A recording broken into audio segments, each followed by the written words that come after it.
রাতে খালি গায়ে ঘুমালে দুইটি বিপদ আপনার জীবনে চলে আসবে। আপনার লাইফে মাস্ট বি দুইটি বিপদ চলে আসবে যারা রাতে খালি গায়ে ঘুমাবে।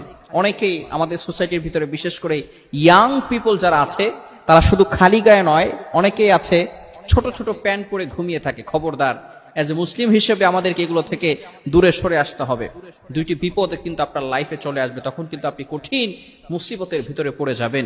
মনে রাখবেন, নবীজি সাল্লাল্লাহু আলাইহি ওয়াসাল্লাম আমাদেরকে সব শিখিয়ে দিয়ে গিয়েছেন। তিনি যখন ইসলাম প্রচার করার সুযোগ পেয়েছেন, নবুয়ত প্রাপ্ত হয়েছেন, তারপরে 23 বছরের জিন্দেগিতে নবীজি সাল্লাল্লাহু আলাইহি সাল্লাম আমাদেরকে এ টু জেড সব শিক্ষা দিয়েছেন। একটি বিপদ হচ্ছে যারা রাতে খালি গায়ে ঘুমাবে, ফেরেশতারা লজ্জাবোধ করে সেখান থেকে চলে যাওয়ার কারণে, একটু দূরে সরে যাওয়ার কারণে সেখানে কিন্তু বিভিন্ন ধরনের পোকামাকড় আমাদেরকে অ্যাটাক করতে পারে। এবং দ্বিতীয় নাম্বার হচ্ছে যারা খালি গায়ে ঘুমায়, তাদের উপরে জিন অ্যাট্রাকশন করতে থাকে, অথবা জিন তাদের উপর